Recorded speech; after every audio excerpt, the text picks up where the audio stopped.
Vedant's Wellness Center, where food become your medicine. Call 905-944-664.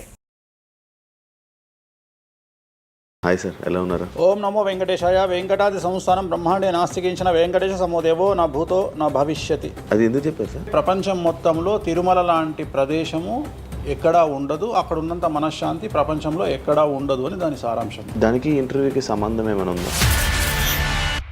Naga Chaitanya శోభిత జాతకాన్ని మీరు చెప్పడం జరిగింది కదా, అది తప్పని ఇప్పటికైనా ఒప్పుకుంటున్నారా? వేణుస్వామి జాతకం చెప్పినప్పుడు కామెడీ 2-3 ఏళ్ళైనా. మీ జాతకం ఎప్పుడు మారిపోతుంది? మారింది ఆల్రెడీ. మారింది. ఇదే వీడియో కింద మళ్ళీ పెడతాడు ఎవడో, మళ్ళీ వచ్చిన వారా పంది అని పెడతాడు. ఒక హీరోయిన్ని తయారు చేయాలి అంటే ఎలా తయారు చేయాలో నాకు తెలుసు. ఒక హీరోని సూపర్ స్టార్ని ఎలా చేయాలో నాకు తెలుసు.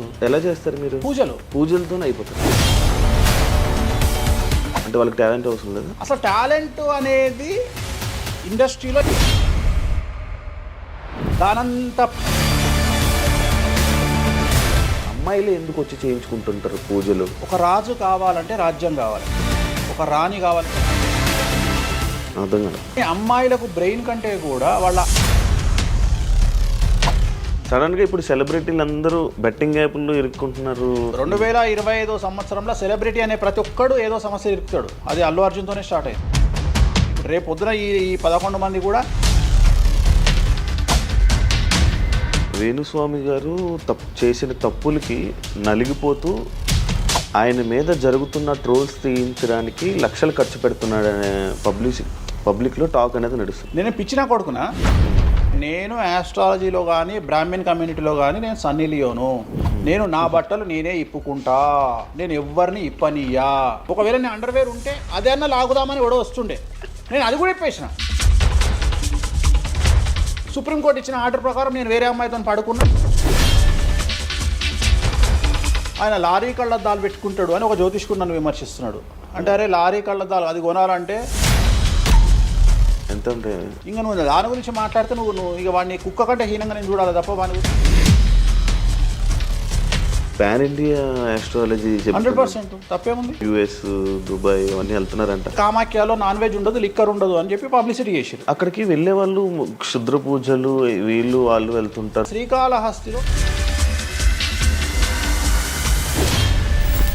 రేవంత్ రెడ్డి గారి గురించి మాట్లాడారు కాబట్టి ప్రెసెంట్ జనాల్లోని నెగిటివిటీ అని. రేవంత్ రెడ్డి జైలుకు వెళ్ళడానికి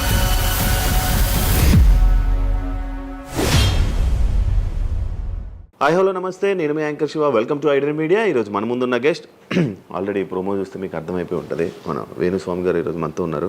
నేను గత 2-3 సంవత్సరాల నుంచి అనుకుంటున్నాను అసలు వేణుస్వామి గారిని కలవాలి, ఒకసారి మనం మాట్లాడాలి, మనం కూడా ఇంటర్వ్యూ చేయాలి, కొన్ని విషయాలు తెలుసుకోవాలి అని నేను చాలాసార్లు ప్రయత్నించాను, బట్ అవ్వలేదు. ఫైనల్గా ఇప్పుడు అయ్యింది. అదే కాకుండా మరి కొన్ని రోజులు ఉగాది రానుంది, దాని గురించి రాశి ఫలాలు అండ్ కొత్త విషయాలు ఆయన మాటల్లోనే తెలుసుకునే ప్రయత్నం అయితే చేద్దాం. హాయ్ సార్, ఎలా ఉన్నారు? ఓం నమో వెంకటేశాయ. వెంకటాది సంస్థానం బ్రహ్మాండే నాస్తికించిన వెంకటేశ సమోదేవో నా భూతో నా భవిష్యతి. సూపర్. అది ఎందుకు చెప్పారు సార్?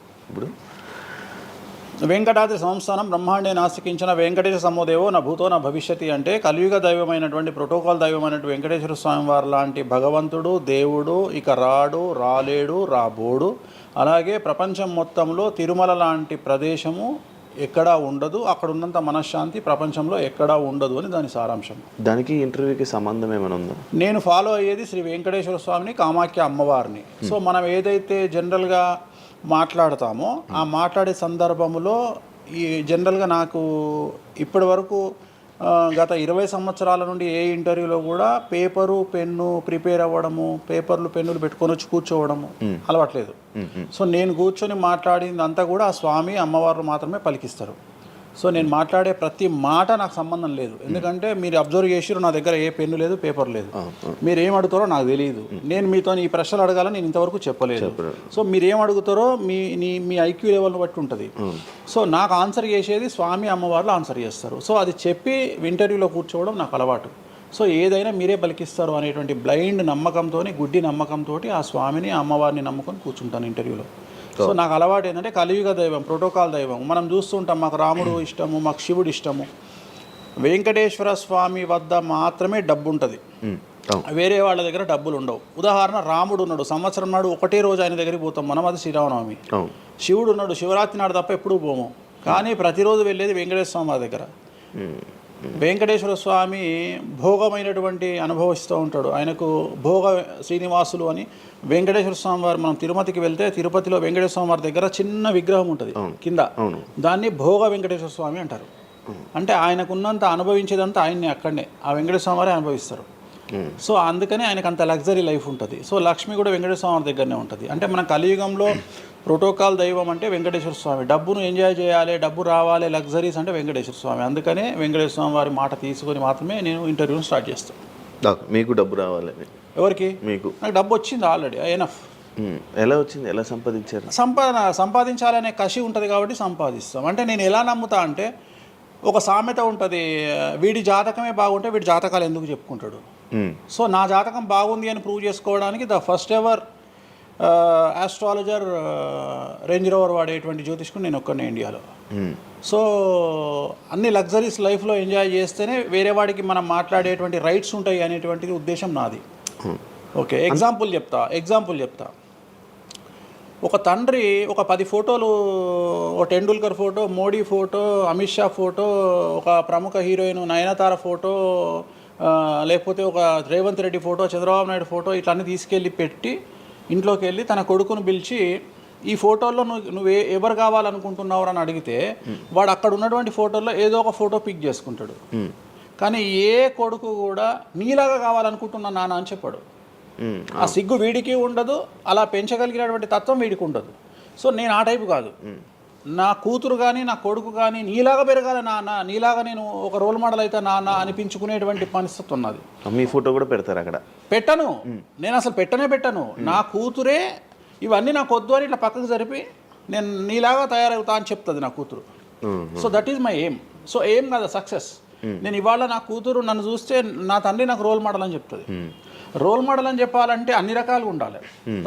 మనము ఒక కూతుర్ని చూసుకునే విధానంలో ఉంటుంది, ఒక భార్యను చూసుకునే విధానంలో ఉంటుంది. అలాగే సామాజికంగా మనం మన కూతురికి ఏమి ఇస్తున్నామో, కొడుకుకి ఏమి ఇస్తున్నాము, సమాజంలోకి వాళ్ళని ఎట్లా వదులుతున్నాము అనేటువంటిది కూడా అది ముఖ్యమైనటువంటి విషయం. సో ఇవన్నిటికీ సంసిద్ధతను వ్యక్తం చేయాల్సినటువంటి పరిస్థితి, వీటిని తయారు చేయాల్సినటువంటి పరిస్థితి నా మీద ఉంటుంది. సో నన్ను ఫస్ట్ ఎవరు కూడా క్వశ్చన్ చేయడానికి వీలు లేదు. అంటే నా దగ్గరకు వచ్చేవాడు, వేణుస్వామి నీ జాతకం బాగుంటే నువ్వు జాతకాలు ఎందుకు చెప్పుకుంటావు. సో ఇప్పుడు నేను ఒక హీరోయిన్ని తయారు చేయాలి అంటే ఎలా తయారు చేయాలో నాకు తెలుసు. అంటే ఆమె జాతకంలో యోగం ఉంటే ఆమెను సూపర్ స్టార్ ఎలా చేయాలో నాకు తెలుసు, ఒక హీరోని సూపర్ స్టార్ని ఎలా చేయాలో నాకు తెలుసు. సో ఎలా చేస్తారు మీరు? పూజలతోనే అయిపోతారు. అంటే వాళ్ళకి టాలెంట్ అవసరం లేదు? వాళ్ళకి టాలెంట్ జాతకం ఉంటేనే అంటున్నా కదా, యోగం ఉంటేనే అవుతారు కదా. జాతకంలో ఉంటుందని ఉంటుంది, ఒకవేళ ఉన్నదని మనకు కనిపించింది. అవును, వాళ్ళకి ఒకవేళ టాలెంట్ లేకపోతే అసలు టాలెంట్ అనేది ఇండస్ట్రీలో ఎవరికీ ఉండదు. Practice makes perfect. ఓకే, దానంత పనికి మాలిన మాట ఇంకోటి లేదు. శివ రాగానే ఫస్ట్ ఇంటర్వ్యూలోనే ఇరగదీయడు. శివ 1వ ఇంటర్వ్యూకు, శివ 100వ ఇంటర్వ్యూకు నక్కకు నాగలో అనుకున్నంత తేడా ఉంటుంది. మరి శివ ఫస్ట్ ఇంటర్వ్యూలోనే టాలెంట్ ఇరగదీసిండా? Practice makes perfect. అంత ఛాన్స్ ఇవ్వట్లేదు కదా ఇప్పుడు ఇండస్ట్రీలో. ఎవరు ఇక్కడికి వచ్చి ప్రాక్టీస్ చేసుకుంటామంటే ఛాన్సులు రావట్లేదు కదా. ఆటోమేటిక్గా టాలెంట్ అనేది మనము ప్లే చేస్తున్న రోల్స్ను బట్టి వస్తుంది. డైరెక్ట్గా అల్లు అర్జున్ గంగోత్రి సినిమాలో చూసిన అల్లు అర్జున్కు, పుష్ప 3లో చూసిన అల్లు అర్జున్కు కోడిపిల్ల లెక్క కళ్ళు తిరిగి కింద పడతాం అందరం. ఆయన హావభావాలు కానీ, ఆయన ముఖవర్చస్సు కానీ, గంగోత్రి సినిమాలో ఉన్నటువంటి అల్లు అర్జున్కు, పుష్ప 3కి. మరి గంగోత్రిలోనే పుష్ప 3 లాగా ఎందుకు లేడు అల్లు అర్జున్ అంటే? మరి అప్పుడు టాలెంట్ లేదా? సో ఇక్కడ ప్రాక్టీస్ మేక్స్ పర్ఫెక్ట్. అంటే కొన్ని పనికి మాలినటువంటి మాటలు మాట్లాడేటువంటి ఎప్పుడో 50 ఏళ్ళ కింద సామెతలను తీసుకొచ్చి రుద్దే ప్రయత్నం చేస్తారు. సో ఇక్కడ టాలెంట్ అనేది పక్కన పెడదాం, అవకాశం ముఖ్యం. నువ్వు టాలెంట్ ప్రూవ్ చేసుకోవాలంటే అవకాశం ముఖ్యం. శివ అనేవాడు యాంకరింగ్లో తోపు తురుము అని ప్రూవ్ చేసుకోవాలంటే అవకాశం ముఖ్యం. అవకాశం లేకపోతే శివలో టాలెంట్ ఉండదు, ఆ టాలెంట్ డెవలప్మెంట్ ఉండదు.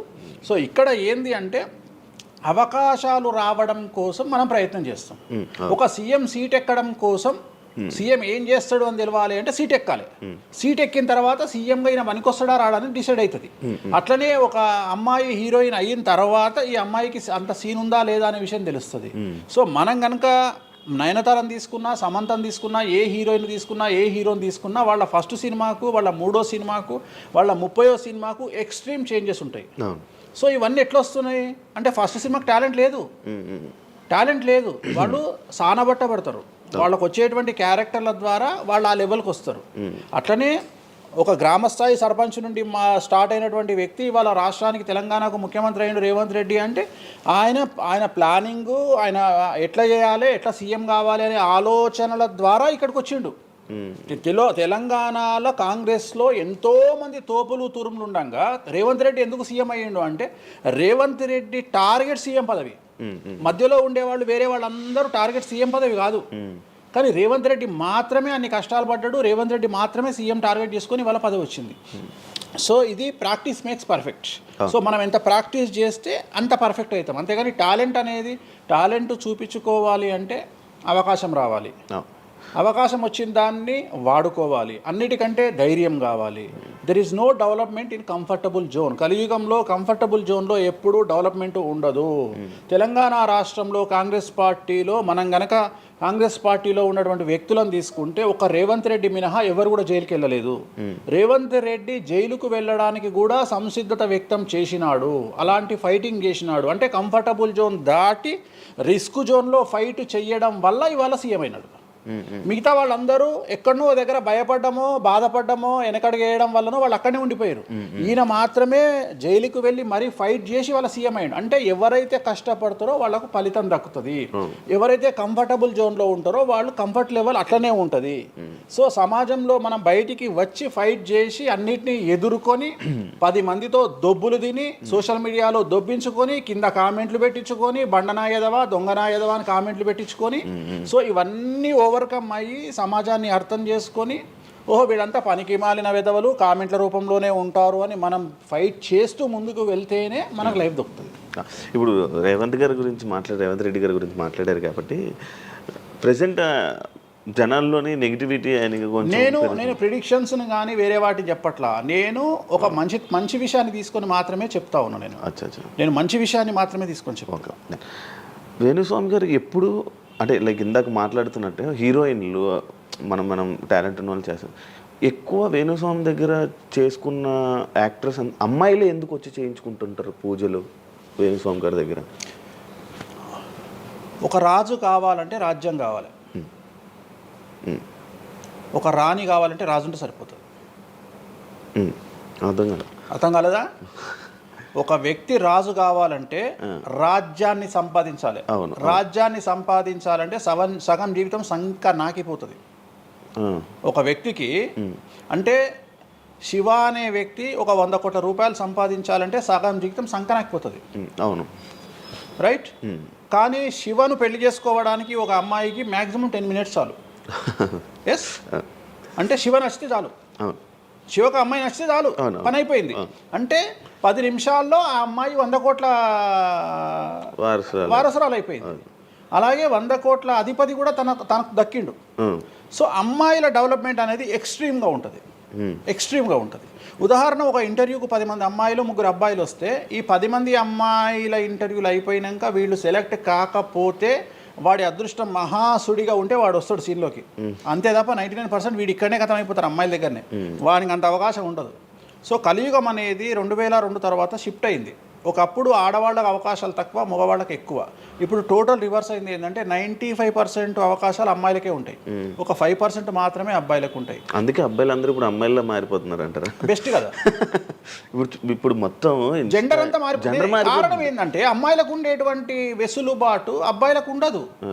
నేను అదే చెప్తున్నా. ఇప్పుడు మగవాడు కష్టపడి పైకి రావడానికి చాలా టైం తీసుకుంటుంది, ఆడవాళ్ళు పైకి రావడానికి చాలా ఈజీగా పైకి వస్తారు. నేను అనేది ఏంటంటే వాళ్ళ కష్టముతో పాటు వాళ్ళ గ్లామర్ వాళ్ళకు తోడవుతుంది.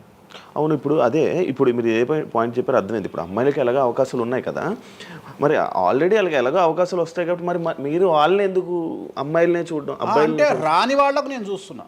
ఇప్పుడు వచ్చిన వాళ్ళు నా దగ్గరికి రారు కదా. ఓకే. ఇప్పుడు కరోనా వస్తేనే హాస్పిటల్కి పోతాడు, కానీ కరోనా రాకముందే పోయి పండుకోడు కదా హాస్పిటల్. సో అట్లనే వేణుస్వామితో పని ఉంటేనే వస్తారు. రెండవది, అమ్మాయిలకు ఉండే వెసులుబాటు ఏంటంటే అబ్బాయిలు కూడా చేసుకుంటారు నా దగ్గర, కానీ అబ్బాయిల డెవలప్మెంట్ అనేది చాలా తక్కువగా ఉంటుంది. ఉదాహరణ, నా దగ్గరికి వచ్చే అమ్మాయిలు ఓన్లీ సినిమా కోసం రారు. చాలామందికి తెలియదు ఈ విషయం.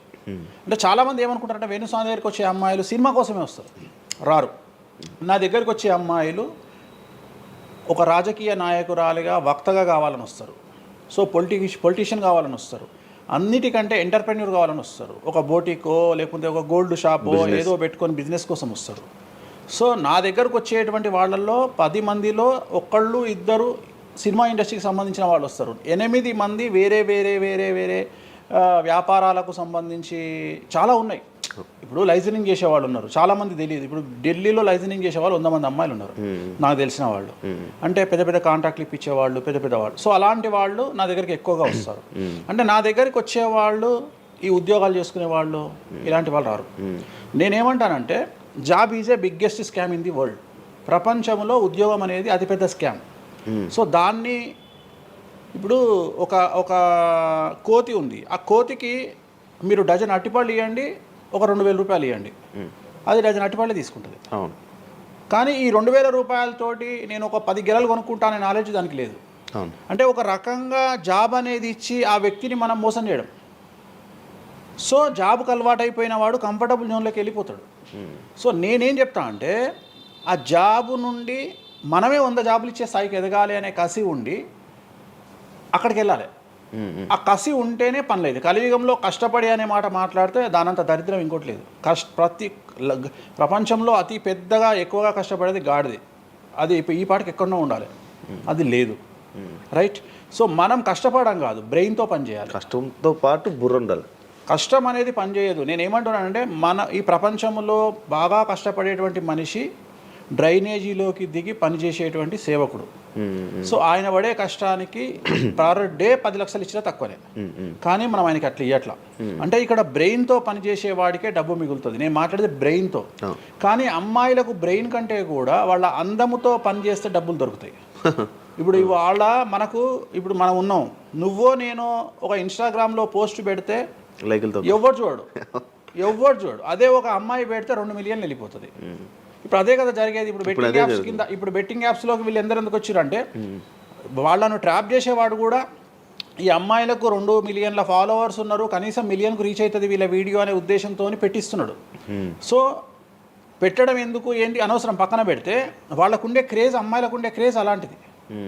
నేను అదే చెప్తున్నా, ఆ క్రేజ్ అమ్మాయిలకు చాలా ఈజీగా వస్తుంది. ఎందుకంటే గ్లామర్గా ఉండే అమ్మాయిలు చాలా ఈజీగా జనాల్లోకి వెళ్ళిపోతారు. సో చాలా వాళ్ళకు ఉండే అవకాశాలు చాలా ఎక్కువ. ఇప్పుడు రీసెంట్ మీరు బెట్టింగ్ యాప్ ఇన్ని రోజులు లేని బెట్టింగ్ యాప్, అంటే గత 2 సంవత్సరాల నుంచి ఫైట్ చేస్తున్నారు బెట్టింగ్ యాప్ల గురించి. వీళ్ళు సడన్గా ఇప్పుడు సెలబ్రిటీలు అందరూ బెట్టింగ్ యాప్లు ఇరుక్కుంటున్నారు. సెలబ్రిటీలే కాదు, 2025 సంవత్సరంలో సెలబ్రిటీ అనే ప్రతి ఒక్కడు ఏదో సమస్య ఇరుకుతాడు. అది అల్లు అర్జున్తోనే స్టార్ట్ అయింది. సో జాతకంలో అల్లు అర్జున్ యోగంలో 6వ ఇంట్లో శని, అల్లు అర్జున్ది కన్యారాశి. కన్యారాశి 6వ ఇంట్లో శనిలో ఉండగా అల్లు అర్జున్ జైలుకి వెళ్ళాడు. సో దానివల్ల ఆయనకు వెంట్రుక ముక్కతో సమానం. ఎందుకంటే తెల్లారు వచ్చి ఆయన టిఫిన్ చేస్తే ఆపలేరు, ఆయన టూర్కు పోతే ఆపలేరు, ఆయన రేపు పొద్దున పుష్ప 3కి 3,000 కోట్లు వసూలు చేస్తుంది, దాన్ని ఎవడు ఆపలేడు. అంటే ఒక వ్యక్తిని జైలుకు పోయి ఇచ్చినంత మాత్రాన ఎవడు ఆపలేడు. మహా అంటే బెయిల్ తీసుకొని బయటకు వస్తాం. ఇప్పుడు రేపు పొద్దున ఈ 11 మంది కూడా సరే జైలుకు పోతారా పోరా, అంత తీవ్రమైన నేరమా నాకు ఐడియా లేదు. సో వాళ్ళు పోయినా మళ్ళీ 10వ రోజు వచ్చి మళ్ళీ 11 నాడు వాళ్ళు మళ్ళీ స్టేటస్ పెట్టుకుంటారు. దానివల్ల పెద్ద ఒక కొంపలముని ఏదేం లేదు. కాకపోతే ఇక్కడ జాతక రీత్యా ఎందుకే ఇప్పుడు జరుగుతుంది అంటే, ఎందుకు జరుగుతుంది అంటే ఎవరి జాతకంలోనైతే ఆ ప్రత్యేకమైనటువంటి టైమింగ్ వస్తుందో ఆ టైమింగ్లో ఉండేవాళ్ళు జైలుకు వెళ్ళడమో, సమస్యల పాలవడమో, మీడియాకి ఎక్కడమో. ఇప్పుడు అందరూ మీడియాకి ఎక్కిన అందరు జైలుకి వెళ్ళరు. సో ఇంకోటి ఏంటంటే, ఇప్పుడు ఒకప్పుడు జైలు అంటే భయము, ఇప్పుడు జైలు అనేది క్వాలిఫికేషన్. అంటే జనరల్గా ఇప్పుడు పొలిటీషియన్ అయితే జైలుకు పోగానే సీఎం అవుతాడు అనే నమ్మకం వచ్చింది అందరికీ. అట్లనే కొన్ని నమ్మకాలు వచ్చినాయి. ఇప్పుడు అల్లు అర్జున్ పోయి వచ్చాడు, ఏమైంది? సో అదే సినిమా ఇంకా ఆయన అనుకున్న దానికంటే ఇంకా కొద్దిగా ఎక్కువ డబ్బులు వసూలు చేసింది. సో ఇప్పుడు వీళ్ళు కూడా అంతే. కాకపోతే జాతకాల్లో చూసుకోవాల్సింది ఎందుకు ఇట్లాంటివి జరుగుతాయంటే, అష్టమ శని, అంటే 8వ ఇంట్లో శని వచ్చినప్పుడు, 6వ ఇంట్లో శని వచ్చినప్పుడు, 12వ ఇంట్లో శని వచ్చినప్పుడు, 1వ ఇంట్లో శని వచ్చినప్పుడు, 6వ ఇంట్లో గురువు వచ్చినప్పుడు, 12వ ఇంట్లో గురువు వచ్చినప్పుడు ఇలాంటి సంఘటనలు వ్యక్తిగతమైన జీవితంలో జరిగే అవకాశాలు ఉంటాయి. ఇప్పుడు ఏదైతే కన్యా రాశికి ఈ నెల 30 వరకు బ్యాడ్ ఉందో అది తులారాశికి షిఫ్ట్ అవుతుంది 1వ తారీఖు నుండి. అంటే ఏప్రిల్ 1వ తేదీ నుండి రాబోయే 2.5 సంవత్సరాల పాటు తులారాశి సెలబ్రిటీలు ఎవరైతే ఉంటారో వాళ్లకు సేమ్ సంచలనాలు, జైలుకు వెళ్ళడాలు, ఇలాంటి సమస్యలు అనేటువంటివి రాబోతున్నాయి. వేణుస్వామి గారు చేసిన తప్పులకి నలిగిపోతూ ఆయన మీద జరుగుతున్న ట్రోల్స్ తీయించడానికి లక్షలు ఖర్చు పెడుతున్నాడనే పబ్లిక్లో టాక్ అనేది నడుస్తుంది. అది ఎంతవరకు నిజం? అసలు పట్టించుకొని అవి ఎంజాయ్. ట్రోల్స్ని ఎంజాయ్ చేస్తారా? ట్రోల్స్ని ఎంజాయ్ చేస్తాను నేను. ట్రోల్స్ని ఎంజాయ్ చేస్తాను నేను. ఎందుకు అంటే నేను నమ్మేది ఏంటంటే any publicity is good publicity అని నమ్మే వ్యక్తిని నేను. బ్యాడ్ ఆర్ గుడ్ పబ్లిసిటీ నేను అనే పాయింట్ ఏంటంటే ఒక అంబానీ ఫ్యామిలీ పెళ్లిళ్ళు చేసుకున్నారు, 5,000 కోట్లు ఖర్చు పెట్టి పెళ్లిళ్ళు చేసుకోవడానికి ప్రధానమైన కారణం ఏంది? పబ్లిసిటీ పిచ్చి. వేణుస్వామికి 500 కోట్ల పబ్లిసిటీ ఫ్రీగా వచ్చినప్పుడు ఎందుకు వద్దంటాడు? పిచ్చిన కొడుక వేణుస్వామి అన్న కాదు కదా. ఒక ప్రైమ్ టైంలో 7 గంటలకు నేను ఒక ఛానల్లో అరగంట షో కొనాలంటే నాకు కనీసం ₹1,00,000 అవుతుంది. నేను పిచ్చిన కొడుకునా? నాకు వచ్చే పబ్లిసిటీ ఎంత ఎక్స్ట్రీమ్ పబ్లిసిటీ వస్తుంది. నేను ఎప్పుడు బాధపడతా? నా లైఫ్ డిస్టర్బ్ అయినప్పుడు బాధపడతా, నా ఫైనాన్షియల్ రూట్ ఆగిపోయినప్పుడు బాధపడతా. ఇప్పుడు నేను 12వ సంవత్సరంలో సినిమా ఇండస్ట్రీకి వచ్చిన. నా కమాండింగే మీడియా, నా కమాండింగే సినిమా ఇండస్ట్రీ, నా కమాండింగే పొలిటికల్, నా commanding all aspects of life. అలాంటి నేను నా జాతకాన్ని అంటే ఏం తెలియకుండానే బ్లైండ్గా వచ్చి మీడియా ముందర మాట్లాడేసి దొబ్బులు తిని వెళ్ళిపోదాం అనుకుంటున్నా? అంటే నాకంటూ కొన్ని క్లారిఫికేషన్స్ ఉంటాయి కదా. ఇప్పుడు ఉదాహరణ, ఇప్పుడు ఒక వ్యక్తి మీద ఒక లీగల్ అలిగేషన్ వచ్చినప్పుడు వాడు యాంటిసిపేటరీ బెయిల్ తీసుకుందామా, లాయర్ను మాట్లాడుకుందామా, ఏం చేద్దాం అని ఆలోచిస్తాడు కదా. అట్లనే మనం అడవిలోకి వెళ్ళేటప్పుడు టైర్ పంక్చర్ అయితే ఏం చేస్తామని ఆలోచించుకుంటాం కదా. అట్లనే ఒక అడవిలో ట్రావెల్ చేసినప్పుడు మనం ఆలోచించుకొని ట్యాంక్ డీజిల్ ఫుల్ చేయించుకుంటాం కదా. సో అట్లా నాకు ఉండవు ఆలోచనలు. నేను ఆలోచించుకోకుండానే ఇలాంటి పనులు చేస్తున్నా. సో వేణుస్వామిని దెబ్బ కొట్టాలి అన్నా, ఎవరిని దెబ్బ కొట్టాలన్నా ఫైనాన్షియల్గా దెబ్బ కొట్టాలి. బట్ నేను అవకాశం అవతల వాడికి ఇయ్యాను. కారణం ఏంటంటే ఒక ఎలుకలాగానో ఒక పాములాగానో, ఒక ఎలుక కానీ పాము కానీ తన శత్రువుల దాడి నుండి బయటికి రావాలంటే 7 నుండి 8 బొక్కలు చేసుకుంటుంది ఒక హోల్లో. అంటే ఇటు రాడ్ పెడితే ఇటు వెళ్ళిపోతుంది, ఇటు రాడ్ పెడితే ఇటు వెళ్ళిపోతుంది. సో అట్లనే నేను ఒక 4-5 రకాల ఆర్థిక వనరులను ఏర్పాటు చేసుకున్నా. నా మెయిన్ ఇది కాదు. ఇది కాకుండా ఇంకా 4-5 రకాల ఆర్థిక వనరులను ఏర్పాటు చేసుకున్నా. ఈరోజు దుకాణం బంద్ చేయమంటే ఇదే క్షణంలో దుకాణం బంద్ చేసి కాలు మీద కాలేసుకొని నా పనులు నేను చేసుకుంటాను. సో అంత కంఫర్టబుల్ జోన్లో ఉన్నా నేను. సో నాకు టెన్షన్ లేదు. నాకు అంటే నన్ను ఎవడో ఆపేస్తాడు, నేను ఆగేయాలి ఏం లేదు, హ్యాపీగా వెళ్ళిపోతుంది. సపరేట్ బిజినెస్లు ఉన్నాయి నాకు. 190 వ్యాపకాలు ఉన్నాయి నాకు. నన్ను జ్యోతిష్యం, నేను 4 నెలలు జ్యోతిష్యం చెప్పుకోకపోతే జ్యోతిష్యం మీద సంపాదించేదానికంటే ఇంకో ₹5 ఎక్కువ సంపాదించుకున్నా. ఇప్పుడు మధ్యలో నేను ఒక 4 నెలలు రెస్ట్ తీసుకొని నాకు వేరే వ్యాపకాలు చూసుకుంటే నాకు ఈజీ, ఎందుకంటే నేను కాన్సన్ట్రేషన్ చేయలేకపోతున్నా. సో ఇప్పుడు నాకు దొరికింది మొన్నటి వరకు, నేను ఆ పని చేసుకున్నా. రెండోది ఉగాదికే కదా నేను మాట్లాడేది, తర్వాత ఏం మాట్లాడతా. రెండోది ఏంటంటే కొన్నిసార్లు మనకు కొన్ని విచక్షణ, కొన్ని జ్ఞానాలు కలుగుతాయి, కొన్నిసార్లు కలుగుతాయి. ఇప్పుడు నాకు కూడా అదే జ్ఞానం కలిగింది.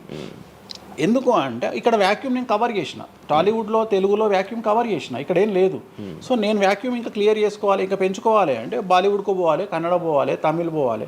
సో అటువైపు నేను కాన్సన్ట్రేషన్ చేస్తున్నా ఎక్కువగా. అందుకని నేను ఇక్కడ సెలబ్రిటీల గురించి చెప్పడం ఆపేసిన, తెలుగు సెలబ్రిటీల గురించి చెప్పడం లేదు. ఇప్పుడు మీరు పాన్ ఇండియా ఆస్ట్రాలజీ 100% తప్పేముంది? అదే విన్నాను రీసెంట్గా. US, దుబాయ్ అవన్నీ వెళ్తున్నారంట. అంటే దాని అర్థం క్లయింటేల్ ఉందనే కదా. ఇప్పుడు మన యూరప్ పోయి వచ్చిన సరే, ఒక పెద్ద విషయంలో వెళ్ళేసి వచ్చిన చెప్పుకోవాలని లేదు, చెప్పను. క్లయింటేల్ ఉంది. ఆస్ట్రేలియాకి రెగ్యులర్గా ఎవ్రీ 3 months ఆస్ట్రేలియా పోతా, ఎవ్రీ 3 months లండన్ పోతా నా క్లయింటేల్కు. తప్పేముంది? అంటే ఉన్నట్టే కదా, నేను అనేది ఉన్నట్టే కదా. ఇప్పుడు విచక్షణ కలిగిన వాడు ఆలోచిస్తాడు. అంటే వేణుస్వామి మీద ఎందుకు వస్తున్నాయి రూమర్స్, ఎందుకు వేణుస్వామిని టార్గెట్ చేస్తున్నారు, నాకు అనవసరం. వాళ్లకు అవసరం ఉన్నోడు ఎంక్వైరీ చేసుకొని నా దగ్గరకు వస్తాడు. నేను ఇంకోటి అందరికి ఒకటే చెప్తా, నా పాజిటివ్ వీడియోల కంటే నా నెగిటివ్ వీడియోలే చూడండి. ఫస్ట్ జనాలు నన్ను ఎక్కిన వీడియోలు చూడండి, నన్ను దొబ్బిన వీడియోలు చూడండి, నా గురించి నెగిటివ్గా పెట్టిన వీడియోలు చూడండి. అప్పటికీ మీకు నా మీద నమ్మకం కలిగితేనే నా దగ్గరికి రండి, లేకపోతే రావద్దు. ఫస్ట్ వాటిని ఎంజాయ్ చేయండి, వాటిని ఫుల్ ఎంజాయ్ చేయండి, చేసి నా దగ్గరికి రండి. అట్లాంటి వాళ్ళే నా దగ్గరకు వస్తారు. అవునా? నాకు అదే కావాలి. చెప్పారా నాకు టీవీలో ఎప్పుడు కూడా చెప్తున్నా కదా, వాళ్ళు వచ్చిన వాళ్ళు ఎవరైనా వచ్చిన వాళ్ళు చెప్తారు కదా. ఇప్పుడు ఉదాహరణ ఏమంటారు అంటే, ఇప్పుడు కామాఖ్య ఉంది, కామాఖ్యకి వెళ్తే ఇప్పుడు ఎవరో ఒకళ్ళు పబ్లిసిటీ చేసిరు, కామాఖ్యలో నాన్ వెజ్ ఉండదు, లిక్కర్ ఉండదు అని చెప్పి పబ్లిసిటీ చేసిరు. చెయ్యంగానే నా కామాఖ్య మెట్లెక్కగానే కనిపించేది నాన్ వెజ్, కామాఖ్య మెట్లెక్కగానే కనిపించేది లిక్కరు, గర్భగుడిలో ప్రదర్శనం చేస్తున్నంతసేపు మనకు కనిపించేది నాన్ వెజ్, లిక్కరు. సో అక్కడికి ఇప్పుడు ఎగ్జాంపుల్ చెప్తా. ఇప్పుడు శివ అనే వ్యక్తి కామాఖ్యకి ఇంతవరకు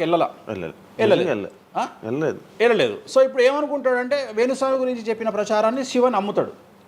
నాకు అదే కావాలి, ఇప్పుడు నమ్మడమే కావాలా. కానీ శివ నెల తర్వాత కామాఖ్యకి వెళ్తాడు. వెళ్ళిన తర్వాత ఎక్కడ చూసినా అడుగున నాన్ వెజ్, లిక్కర్ కనిపిస్తుంది శివకు.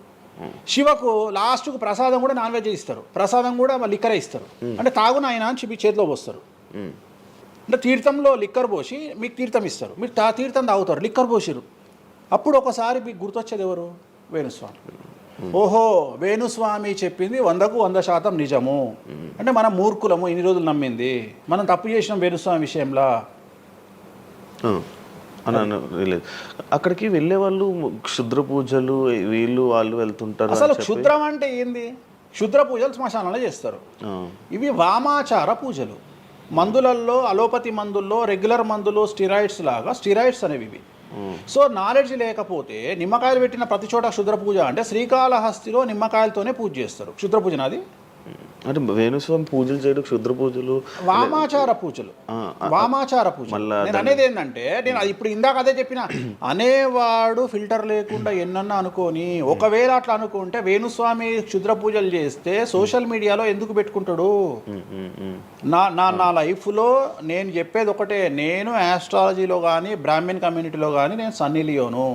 నేను నా బట్టలు నేనే ఇప్పుకుంటా, నేను ఎవ్వరిని ఇప్పనియ్యా, నా బట్టలు నేనే ఇప్పుకుంటా. నేను దొంగతనంగా ఇవాళ వరకు పూజ చేసినా, దొంగతనంగా చెయ్యలేదు. పైన పూజ అవుతుంది, మీరు కెమెరా తీసుకొని పోయి పెట్టుకోండి. నాన్ వెజ్ పెట్టిర్రు, లిక్కర్ పెట్టిర్రు, పైన పూజ అవుతుంది. సో మీ ఇష్టం వచ్చినవి తీసుకోండి. నేను శాస్త్రానికి విరుద్ధంగా చేస్తే అమ్మవారు నన్ను సర్వనాశనం చేస్తుంది. నాకెవడన్నా అడ్డొచ్చి అనవసరంగా అమ్మవారిని బద్నాం చేస్తే వాడు సర్వనాశనం అవుతాడు. Simple logic. ఇంట్లో పెద్ద ఏం లేదు, ఇంట్లో నేను పెద్ద గొప్పగా చెప్పుకునేదే లేదు. వామాచారాన్ని క్షుద్ర పూజలుగా భావించి మాట్లాడుకుంటే మీ కర్మ. ఇంకోటి, నేను ఎందుకు లైవ్లో పెడతా పూజలన్నీ? ఎందుకు పెడుతున్నా అంటే, నేను చేసేటి సక్రమమైనటువంటివి కాబట్టే పెడుతున్నా. ఇంకోటి, ఎక్స్ప్లోర్ చేసేవాడికి తెలుస్తాయి ఇవన్నీ. కామాఖ్య పోవాలంటే పోయేటప్పుడు 15,000, వచ్చేటప్పుడు 15,000, 30,000 రూపాయల ఫ్లైట్ టికెట్ ఎక్కి పోవాలి.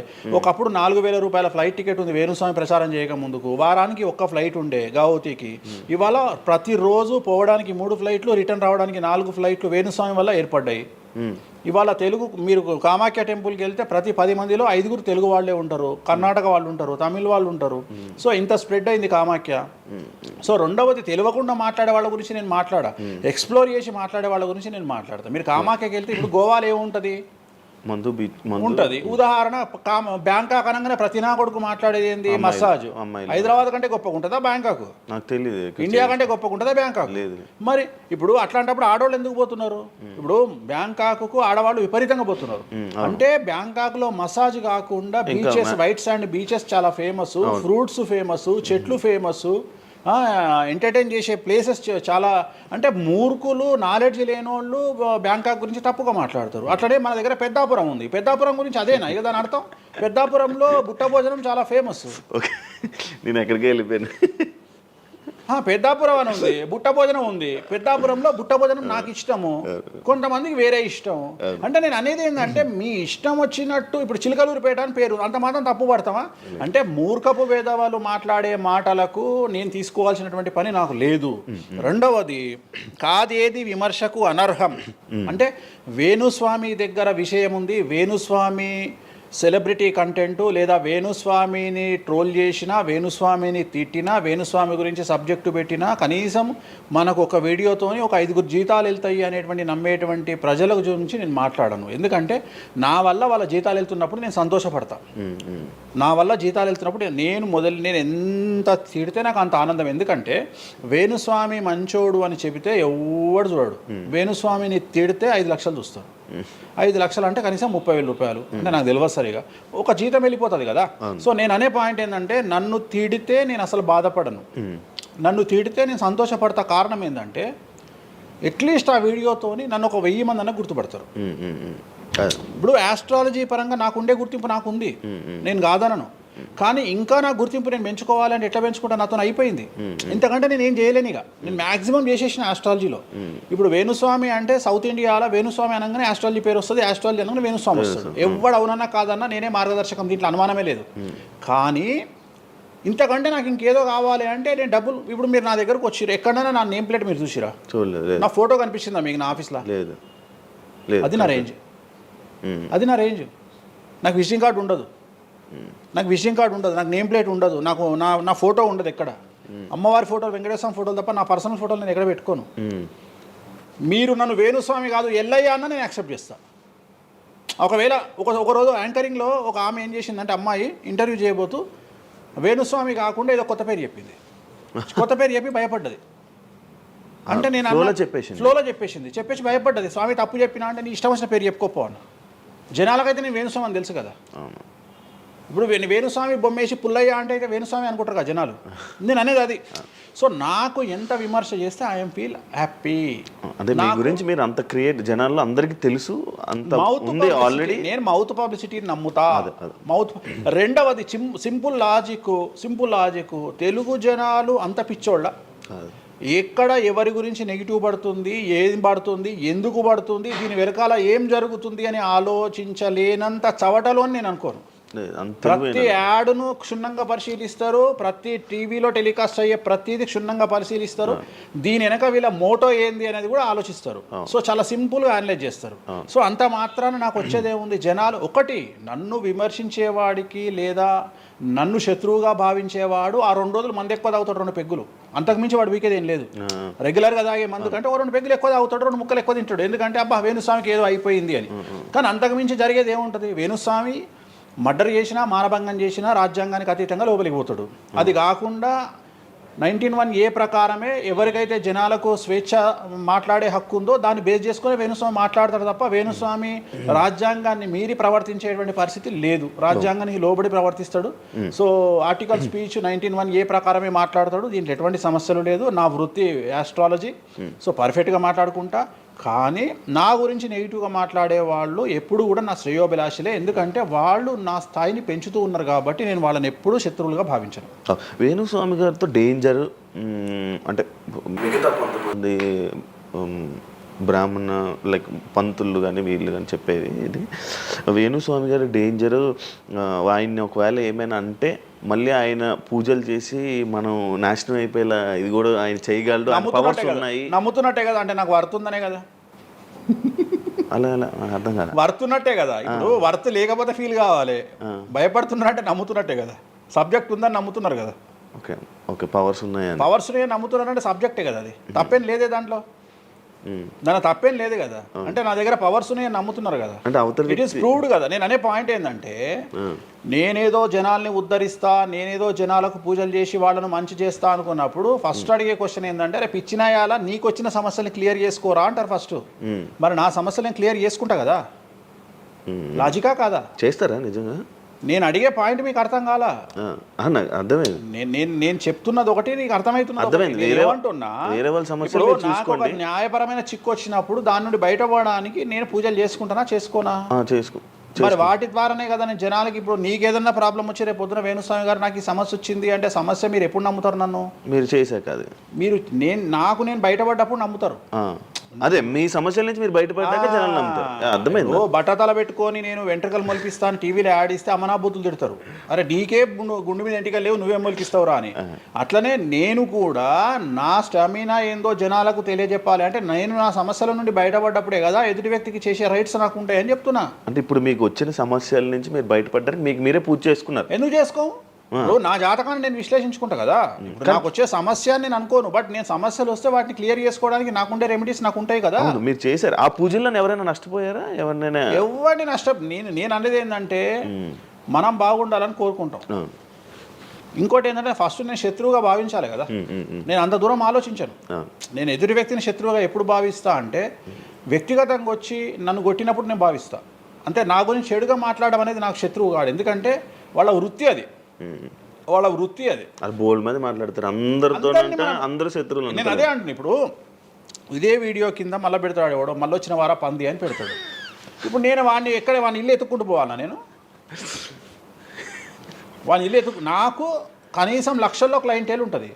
ఈ వీడియో కింద తిడితే తిడితే ఒక 10 మంది తిడతారు. ఈ 10 మంది అలవాటు కాదు, కలియుగ ధర్మము. నేను చాలా ప్రాక్టికల్గా ఉంటా.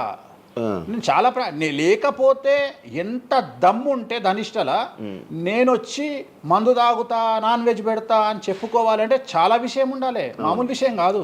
ఈ కమ్యూనిటీలో తట్టుకోవాలి. అందుకనే నేనేమంటున్నా, ఒక బ్రాహ్మడు అనగానే ఇప్పుడు ఉదాహరణ ఒక పెద్ద పూజారు ఉన్నాడు ఏ గుడికి, ఆ పెద్ద పూజారిని టార్గెట్ చేయాలంటే ఫస్ట్ టార్గెట్ చేసేది నాన్ వెజ్ తింటాడు, లిక్కర్ ముట్టుకుంటాడు అని చెప్తారు. అందుకని నేనే నా బట్టలు ఇప్పేసుకుంటున్నా, అవకాశం లేదు అంటే నేను ఆల్మోస్ట్ అండర్వేర్తో సహా అన్ని ఇప్పేసిన. ఒకవేళ నేను అండర్వేర్ ఉంటే అదే అన్న లాగుదామని ఎవడో వస్తుండే, నేను అది కూడా ఇప్పేసిన. ఇంకేముంది నా నాయన నన్ను ఇప్పడానికి? నా దగ్గర ఏం లేదు కదా. ఇప్పుడు నువ్వేమైనా కొత్తవి చూపిస్తే ఏం చూపిస్తావు? నువ్వేం చూపిస్తావు? సుప్రీంకోర్టు ఇచ్చిన ఆర్డర్ ప్రకారం నేను వేరే అమ్మాయితో పడుకున్నా, అమ్మాయితో ఇష్టంతో పడుకుంటే అది కూడా నాకేం తప్పు లేదు. ఇంకా నువ్వు నాకు ఏం చూపిస్తావు? నేను ఎప్పుడన్నా సామాజికానికి వ్యతిరేకంగా చేసినప్పుడు, శాస్త్రానికి వ్యతిరేకంగా చేసినప్పుడు నువ్వు నా గురించి వ్యతిరేకంగా చూపిస్తావు. అంతే తప్ప నా దగ్గర ఏమున్నాయని చూపిస్తావు? నేను చచ్చే వరకు చూపించలేవు. నేను నన్ను బొందబెట్టే వరకు, నన్ను తగలబెట్టే వరకు నేను తప్పు చేసినా చూపించలేవు. నేను చెయ్యను. మీరే చెప్పేసుకుంటున్నారు. నేనే చెయ్యను. నేను ఇప్పుడు పైసలు లేనివాడు, పైసలు పోగొట్టుకున్నవాడు బెట్టింగ్లోకి పోతాడు. లేదా ఇప్పుడు కొత్త వ్యవహారాలు ఉన్నాయి. ఒకడేమో నిధులు దొరుకుతాయని పోతాడు, ఒకడేమో రైస్ పుల్లర్ అని పోతాడు. ఇవన్నీ ఏం కావని తెలుసు, మనకు తెలుసు, వాడికి తెలియదు. వాడు మానసికంగా వీక్ కాబట్టి వాడు సొంతంగా డబ్బులు దొంగతనంగా నాకు అవసరమే లేదురా నాయన. నాకు వేరే వ్యాపకాల నుండి డబ్బులు వస్తున్నప్పుడు లంగ పని చేసే అవకాశం నేనెందుకు చేస్తా? నాకు అవసరమే లేదు. నన్ను లంగ పని చేయమని చెప్తే నేను చెయ్య, నాకు వద్దు. నేను లంగ పని చేసే సవ్వాలే లేదు, నాకు అవసరం లేదు. రెండోది ఏంటంటే నా దగ్గరికి రానంత వరకే నా గురించి నెగిటివ్గా మాట్లాడతారు. ఒక్కసారి నా ఆఫీస్లోకి ఎంటర్ అయ్యారు అంటే వానికే అర్థమైపోతుంది, నీ అమ్మాయి నా కుల్లా ఉన్నాడు రా నాయన, ఈయనతో వేస్ట్, ఈయన దగ్గర ఏం దొరకదు. రెండవది, ఇవాళ ఎక్కడ పడితే అక్కడ కెమెరాలు పెట్టుకొచ్చేటువంటి స్థాయిలో ఇది మనకు సైన్స్ పెరిగింది. ముక్కు పుల్లలు కూడా పెట్టుకొస్తారు, చౌకమ్మలు కూడా పెట్టుకొస్తారు. నేను లంగ పని చేస్తే కూర్చొని 2 నిమిషాలు దొరకబట్టి టెలికాస్ట్ చేస్తారు. కానీ మాటలున్నాయి, క్లారిటీ సాక్ష్యం లేదు. ఇక మరి ఏం చేస్తాను నేను? పోనీ నేను అందరిలాగా దాచిపెట్టే మనిషిని కాదు, దొంగతనంగా లంగపనంగా డోర్లు అన్నీ కుల్లా ఉన్నాయి. మీరు ఎక్కడికొచ్చినా మాట్లాడి నా ఆఫీస్లో ఏమైనా చేయండి, ఓపెన్గా పూజలు చేస్తా. ఇంకోటి వేరేటోడు పెట్టే కానీ నేనే పూజ పెడుతున్నా. ఇంకోటి రెండోది, బాటిల్ కూడా నా చేతిలో పట్టుకొని అమ్మవారికి నైవేద్యం చేస్తున్నా. పోనీ నేను బాటిల్ దొంగతనంగా ఇది మందు బాటిల్ కాదు అని చెప్తలేను, blue label bottle, royal salute bottle నేనే పోసి మరి అమ్మవారికి నైవేద్యం చేస్తున్నా. ఇంకా ఎక్కడనే దాపరికం ఉంది? ఇంకా బాటిల్స్ కూడా కాస్ట్లీ, అంటే పెద్ద గెస్టులకే అవి పెద్ద వాళ్ళ విఐపి రేంజ్ని బట్టి పెడతాం. నార్మల్ వాళ్ళు వస్తే వాళ్ళకి తగ్గట్టి వాళ్ళ ఇష్టం. ఇప్పుడు ఉదాహరణ బాలయ్యబాబు చేస్తే మ్యాన్షన్ పెడతాం. కొంతమంది ఎన్ఎస్సి అంటే ఇప్పుడు ఉదాహరణ మొన్న ఎవడో విమర్శిస్తుండు నన్ను. ఆయన లారీ కళ్ళద్దాలు పెట్టుకుంటాడు అని ఒక జ్యోతిష్కుడు నన్ను విమర్శిస్తున్నాడు. అంటే అరే లారీ కళ్ళద్దాలు అది కొనాలంటే కాశీ దాకా దేకాలి. ఎంత అంటే మన లైఫ్లో దాని వాల్యూ తెలియదు. అదే కుక్కకేం తెలుసు కుసుమపు వాసన, నెయ్యి గురించి ఏం తెలుసు కుక్క కంటే? వాడు ఏదో మాట్లాడతాడు. వాడు మాట్లాడినప్పుడు నేను వాడి మీద పీటీఏ చూపిస్తా. అరే నా కళ్ళద్దాల గురించి మాట్లాడుతున్నాడు, ఆ కళ్ళద్దాలు నీ జీవితంలో చేతులు కూడా పట్టుకొని చూడలేవురా నువ్వు. ఇంకా నువ్వు దాని గురించి మాట్లాడితే నువ్వు ఇక వాడిని కుక్క కంటే హీనంగా నేను చూడాలి తప్ప వాని గురించి వాని మీద నేను సింపతి చూపిస్తా తప్ప నేను కోపానికి ఎందుకు వస్తా? అట్లా చాలామంది విమర్శ చేస్తుంటారు. విమర్శల గురించి మనం పట్టించుకునే. మీకు బ్రాండ్ బట్టలు, బ్రాండ్ స్పెట్స్ అవన్నీ ఎలా అలవాటయ్యాయి? అంటే ఎలా అలవాటయ్యాయి అంటే ఇప్పుడు కూడా చెప్తా, జాతక రీత్యా శుక్రుడు ఎవరికైతే కొద్దిగా నీచంలో ఉంటాడో వాళ్ళు ప్రతి శుక్రవారం నాడు పర్ఫ్యూమ్ కొట్టుకోవాలి. శుక్రుడు అంటే లగ్జరీస్. ఓకే. శుక్రుడు జాతకంలో శుక్రుడు గ్రహం నేను మాట్లాడేది. శుక్రగ్రహం వీక్ ఉన్నప్పుడు ప్రతి శుక్రవారం నాడు పర్ఫ్యూమ్ కొట్టుకోవాలి. అండ్ ఒక పెగ్గు 30 ml కాచేయాలి. తాగుమని చెప్తే వేణుస్వామి చెప్పిండు కదా అని ఒక ఉద్యమంలాగా తాగొద్దు. ఒక 30 ml స్కాచ్ తాగాలి. అట్లా ఒక 3 నెలలు చేసిన తర్వాత డెవలప్మెంట్ ఏందో మీకే కనిపిస్తుంది. డెవలప్మెంట్ ఏందో మీకే కనిపిస్తుంది. మళ్ళీ వేణుస్వామి మందు తాగేమన్నాడు అని కాంట్రవర్సీ కావచ్చు. డాక్టర్లే చెప్తారు, 30 ml తాగితే హార్ట్కి మంచిది, బీపీకి మంచిది అని చెప్తారు. కానీ డాక్టర్ల పేరు అడ్డం పెట్టుకొని కుంభాలు తాగుతారనే భయానికి డాక్టర్లు చెప్పరు. ఆపేశారు. 30 ml అనేది చాలా మంచిది. బట్ నేను రోజు తాగమంటలేను. శుక్రవారం నాడు మాత్రమే, అది కూడా శుక్రుడు నీచంలో ఉంటే, శుక్రుడు 6వ ఇంట్లో, 12వ ఇంట్లో, 8వ ఇంట్లో ఉన్న, శుక్రుడి మీద శని దృష్టి ఉన్న జాతకరీత్యా మీరు శుక్రవారం నాడు 30 ml పెగ్గు తాగండి నైటు. అది కూడా ఫ్యామిలీతోని మహమ్మద్ రఫీ పాటలు పెట్టుకొని, ఏఆర్ రెహమాన్ పాటలు పెట్టుకొని, ఇళయరాజా పాటలు పెట్టుకొని ఆ పెగ్గు తాగి ఆ పాటలు ఎంజాయ్ చేసి పండుకోండి హ్యాపీగా. సో మీ లైఫ్ ఎట్లుంటుందో చూడండి.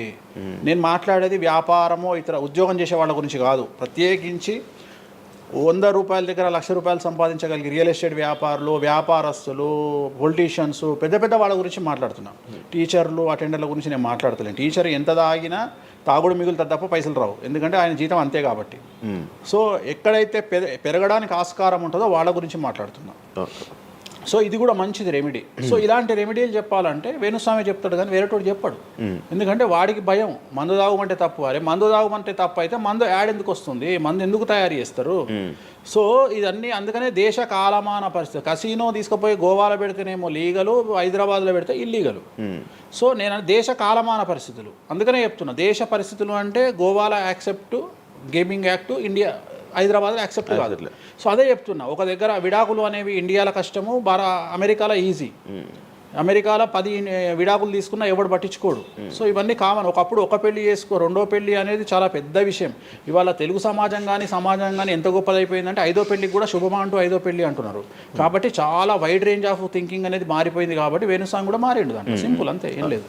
ఇనయ మీ ఫ్రెండే ఇనయ ఫ్రెండ్ అనే పదం తప్పు కదా. ఫాలోవర్స్ ఉంటున్నా, నా క్లయింట్లు ఉంటారు. నా క్లయింట్లు ఉంటారు అంతేగాని. తనకి బాయ్ ఫ్రెండ్ రీసెంట్గా బాయ్ ఫ్రెండ్ వచ్చి బ్రేకప్ అయింది కదా, మరి మీరు చెప్పలేదా తనకి? ఇలా నాకు సంబంధం లేదు. మీ దగ్గర కూడా పూజ చేయించుకున్నారు కదా మీ దగ్గరే. నేను పూజ చేసింది ఆమె పర్సనల్ ఇష్యూ కోసం కాదు కదా. నేను ఆమె పూజ చేసింది సినిమా కోసం చేసినా. ఇప్పుడు రాజాసార్లు ఆమె చేస్తుంది కదా, ప్రభాస్ సినిమాలో ఆమె యాక్టింగ్ చేస్తుంది. అంతవరకు నా దగ్గరికి 190 మంది వస్తారు కదా, వాళ్ళ గురించి వ్యక్తిగతంగా వాళ్ళని కంటిన్యూగా ఉండేది నాకు లేదు. నాగ చైతన్య శోభిత జాతకాన్ని మీరు చెప్పడం జరిగింది కదా, అది తప్పని ఇప్పటికైనా ఒప్పుకుంటున్నారా? టైం విల్ డిసైడ్ అండి ఏదైనా కానీ. నేను జాతకాలు చెప్తా, పర్సనల్గా నాకు ఎవరి మీద ఏ కోపాలు ఉండవు.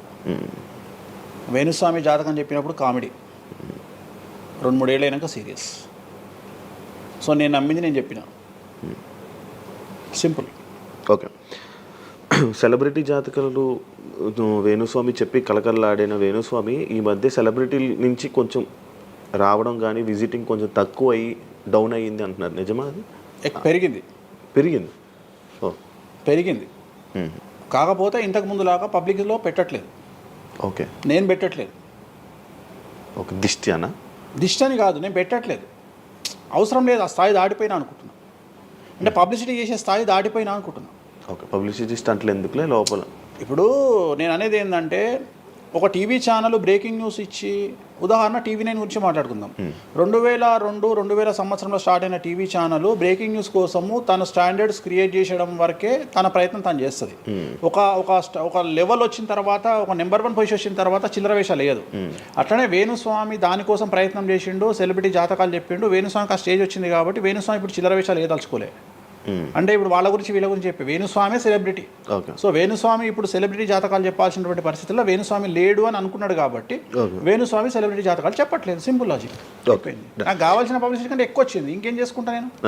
నాకు ఎక్కువ ఎక్స్ట్రీమ్ వస్తుంది, నాకు వద్దు. ఇప్పుడు వేరే వాళ్ళు ఉన్నారు, వాళ్ళు చెప్పుకుంటున్నారు. ఇప్పుడు నేను స్లో చేసినప్పటి నుండి ఆగస్టు నుండి మీరు యూట్యూబ్ చెక్ చేస్తే వేరే జ్యోతిష్కులు వేసుకుంటారు అంతే. ఇప్పుడు వేరే జ్యోతిష్కులు కంటిన్యూగా పోతున్నారు, సినిమా హీరోల గురించి చెప్తున్నారు, పొలిటీషియన్ల గురించి చెప్తున్నారు. నేను తమ్మునేలు చూస్తుంటా కదా, విపరీతంగా చెప్పుకుంటారు. మీ నుంచే స్టార్ట్ చేశారు. నేను అదే చెప్తున్నా. కానీ నేను చెప్తే మనోభావాలు దెబ్బతింటాయి, కానీ వాళ్ళు చెప్తే తినవు. ఎందుకంటే నాకున్న స్ట్రైక్ రేట్ అట్లాంటిది.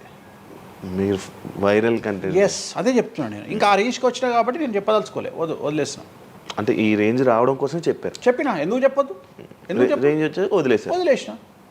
మళ్ళీ ఎప్పుడు చెప్పే ఆలోచన లేదు. ఇప్పుడైతే లేదు, ఫ్యూచర్లో ఇప్పుడైతే లేదు. నా జాతకం మారి మళ్ళీ నాకు చిమ అంటే చెప్తా. మీ జాతకం ఎప్పుడు మారిపోతుంది? మారింది, ఆల్రెడీ మారింది, మళ్ళీ మారుతుంటుంది కదా. ఇప్పుడు ఎలానో ఎవ్రీ ఇయర్ మారుతుంటుంది కదా జాతకం అనేది. ప్రతి ఇయర్ గురువు మారుతుంటాడు, ప్రతి 2.5 ఏళ్ళకు శని మారుతుంటాడు. సో మారినప్పుడు జాతకాన్ని బేస్ చేసుకొని 12% మన స్వయంకృత అపరాధం ఉంటుంది, 88% జాతకం ఉంటుంది. ఓకే, ఇప్పుడు ఎలానో ఉగాది వస్తుంది కొత్త. ఈ ఇయర్ రాశి ఫలాలు ఎలా ఉండబోతున్నాయి ఏంటి చెప్తారు? ఈ సంవత్సరము వచ్చేటువంటి సంవత్సరం పేరు యాక్చువల్గా మనకు యుగాది అనేది రూపాంతరంగా మారి ఉగాది అయింది. యాక్చువల్గా యుగాది అది ఉగాదిగా మారింది. ఈ సంవత్సరము పేరు శ్రీ విశ్వ వసునామ సంవత్సరము. ఈ సంవత్సరానికి అధిపతి రవి అంటే సూర్యుడు. సో ఈ సంవత్సరము ఎలా ఉండబోతుంది ఓవరాల్ సంవత్సరము అంటే, రవి అంటే రాజు, రాజకీయాలు, పబ్లిసిటీ, ఈ మూడు రవి కమాండ్ చేస్తాడు. అంటే ఈ సంవత్సరము బాగా బాగా బాగా ఎఫెక్ట్ అయ్యేటువంటి వాళ్ళలో రాజకీయ నాయకులు నెంబర్ 1 పొజిషన్లో ఉన్నారు. దేశాలు ఉన్నాయి, అంటే దేశాల మధ్యన, రాష్ట్రాల మధ్యన యుద్ధ వాతావరణము, రాజుల మధ్యన వైరము, రాజులకు ప్రాణగండము, రాజులకు కారాగార వాసము, ప్రకృతి వైపరీత్యాలు, మరీ ముఖ్యంగా అగ్ని ప్రమాదాలు, విమాన ప్రమాదాలు, పడవ ప్రమాదాలు, రైలు ప్రమాదాలు, సో అనుకోని ప్రదేశాలలో అగ్ని ప్రమాదాలు, అలాగే సునామీ హెచ్చరికలు, అలాగే నగరాల్లో విపరీతమైన వర్షపాతము, అండ్ మరీ ముఖ్యంగా ఈ సంవత్సరం విడాకుల సంఖ్య చాలా ఎక్కువ.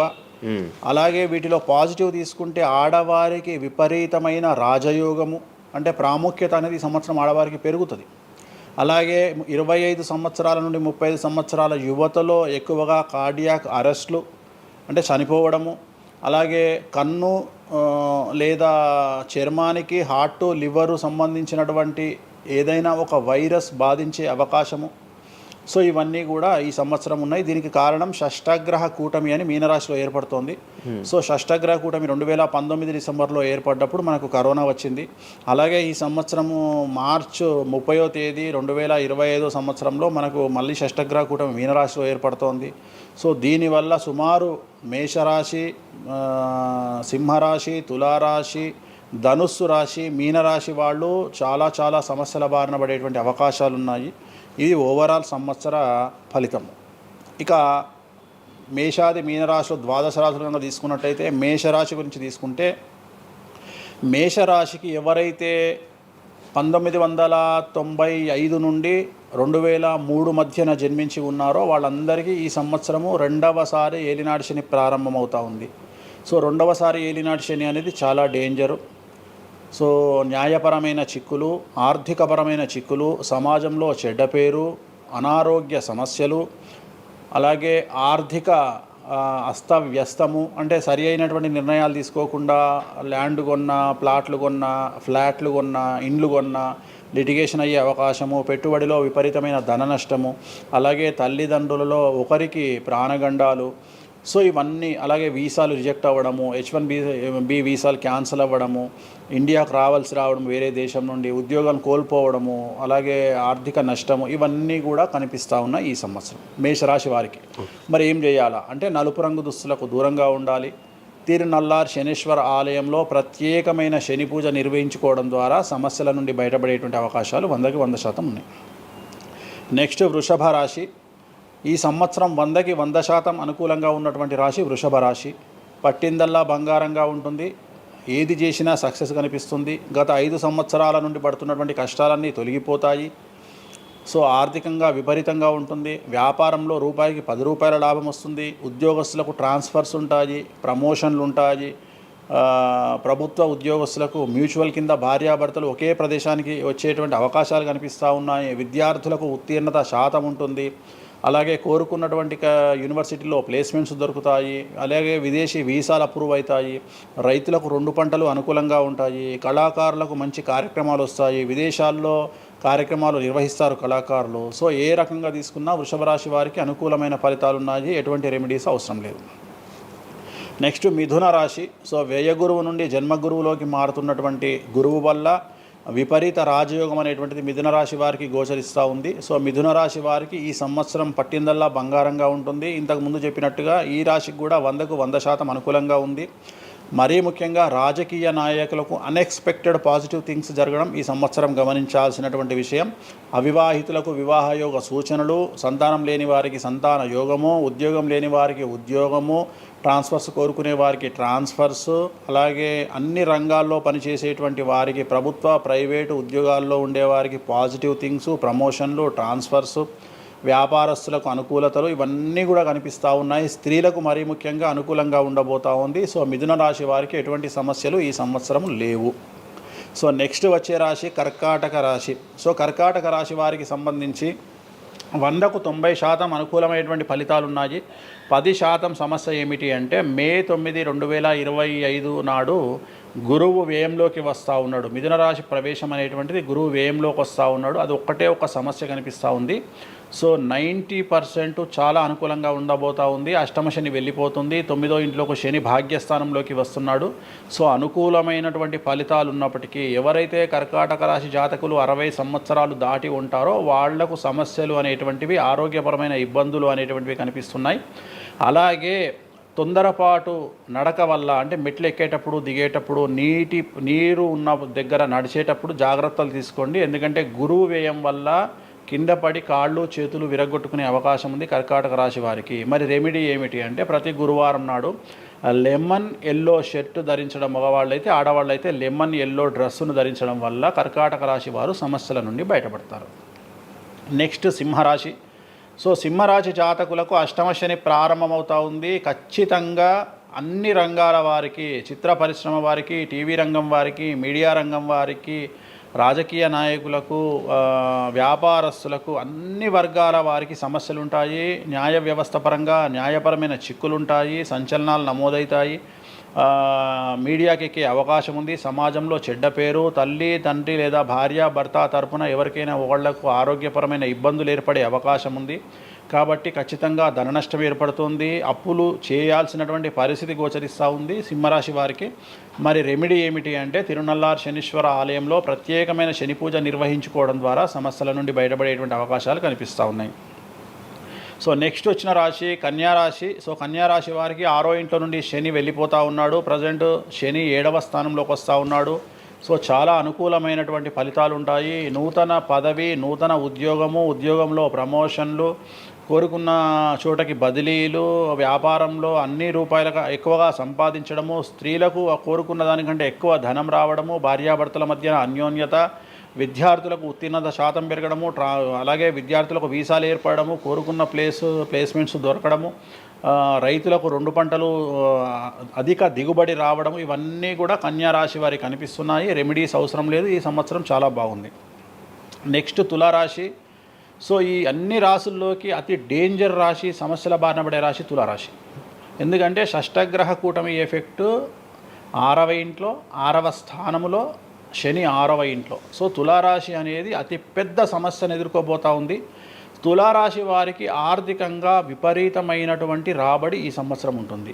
డబ్బు మినహా అన్ని రకాలుగా మీకు సమస్యలు ఉంటాయి. డబ్బు కోరుకున్న దానికంటే ఎక్కువగా వస్తుంది. కానీ న్యాయపరంగా, ఆర్థిక పరంగా, సామాజికంగా తప్పుడు నిర్ణయాలు లేదా తప్పుడు సమస్యలు లేదా సమాజంలో చెడ్డ పేరు, సమాజంలో సంఘంలో చెడ్డ పేరు, ఆరోగ్యపరమైన ఇబ్బందులు, న్యాయపరమైన చిక్కులు. సో తులారాశి వారికి ఏ విధంగా తీసుకున్నా ఒక్క డబ్బు మినహా మిగతా అన్ని సమస్యలే. డబ్బు రాబడి మాత్రమే గొప్పగా కనిపిస్తూ ఉంది. అన్ని సమస్యలే కనిపిస్తూ ఉన్నాయి.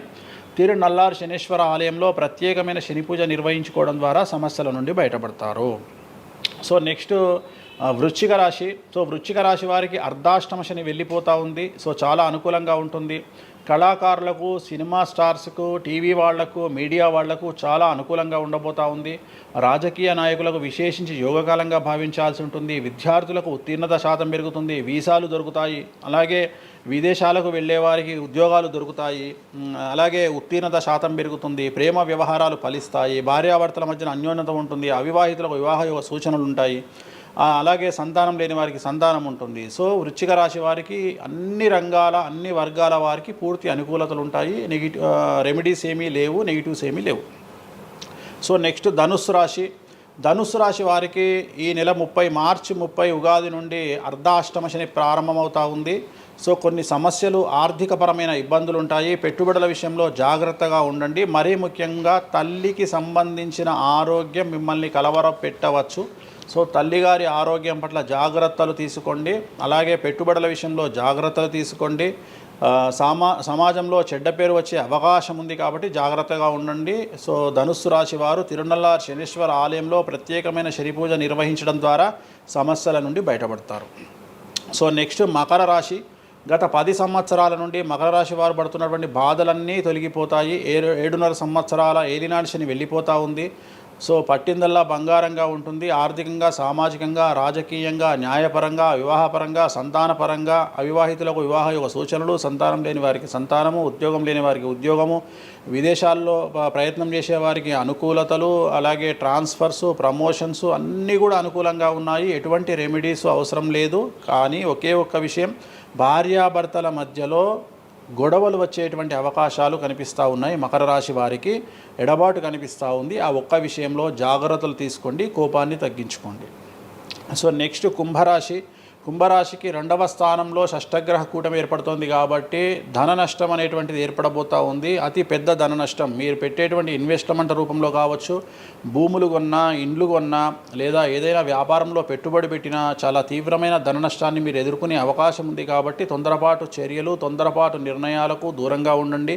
నలుపు రంగు కార్లకు, నలుపు రంగు వస్తువులకు దూరంగా ఉండండి. తిరునల్లార్ శనీశ్వర ఆలయంలో ప్రత్యేకమైన శని పూజ నిర్వహించడం ద్వారా కుంభరాశి జాతకులు సమస్యల నుండి బయటపడతారు. ఇక చివరిదైనటువంటి రాశి మీనరాశి. మీనరాశి వారికి జన్మంలో అంటే మీనరాశిలోనే షష్టగ్రహ కూటమి ఏర్పడతా ఉంది.